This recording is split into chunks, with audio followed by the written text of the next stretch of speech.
こんにちは。今日はね、絵文字についてお話ししようと思います。皆さん、絵文字使いますかね？顔の絵文字とか、手の絵文字とか、食べ物の絵文字、いろいろあると思うんですけど、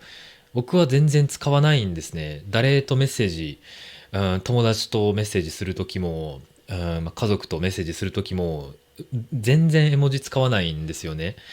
メッセージするときはいつも文字だけなんですよ。文字以外だったら、クエスチョンマークとかびっくりマークはもちろん使うんですけど、絵文字は全然使わないんですね。理由は後で言うんですけど、今日は絵文字についてお話ししようと思います。まず絵文字の歴史知ってますか？僕も全然知らなくて、Google でいろいろ調べてたんですけど、絵文字って今から25年ぐらい前、1999年に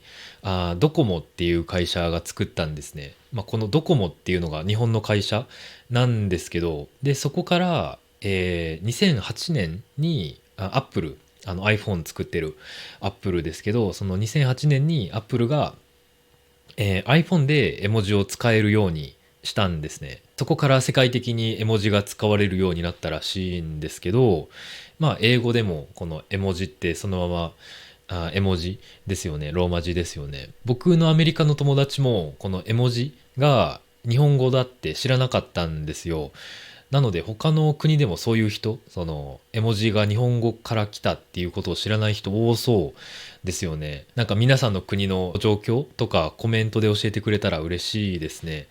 で、僕がさっきメッセージするときは絵文字全然使わないって言ったんですけど、コメントに返信するときは時々使う絵文字があるんですね。で、僕がよくそのコメントに返信するときによく使う絵文字がこれですね。これの名前知ってますかね？この絵文字の名前、ピエンって言うんですけど、なんか絵文字を探すサーチバーみたいなところにピエンって入れたら多分この絵文字が出てくると思いますね。で、僕がこの絵文字をよく使う理由は、どの絵文字を使ったらいいかわからないからですね。なんか顔の絵文字っていろいろ種類あるじゃないですか。で、たくさん種類がありますから、どれを使ったらいいかわからないんですよ。なので、このピエンの絵文字を使うっていう感じなんですね。で、このピエンの絵文字の意味は、僕はわからないんですけど、ちょっと調べてみたら、この絵文字は、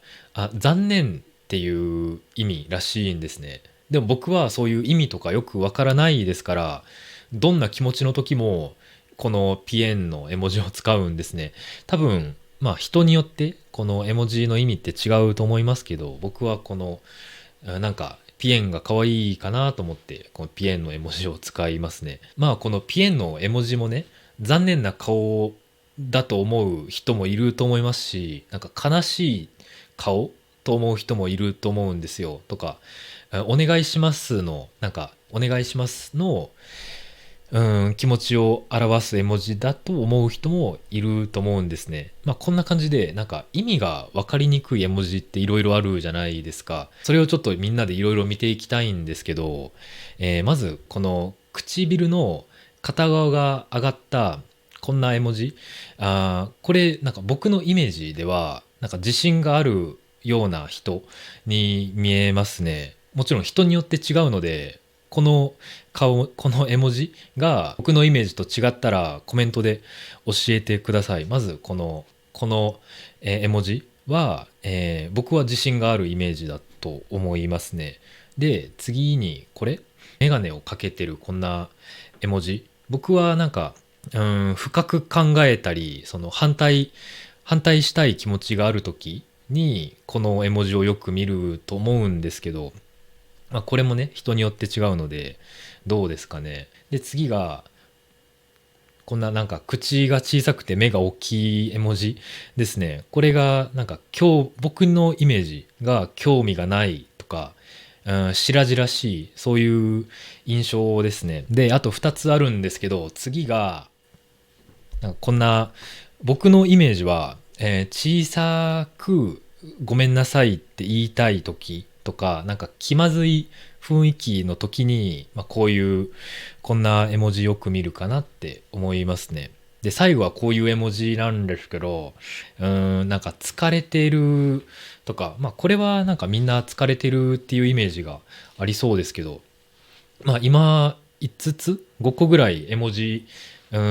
意味が分かりにくい絵文字見たんですけど、まあ、僕と同じイメージある人が多いですかね。まあ、なんか違うイメージとかあったらまたコメントで教えてください。まあこんな感じで、その人によってね、絵文字の感じ方が違うので、例えば僕がよく使うこのピエンの絵文字は、僕は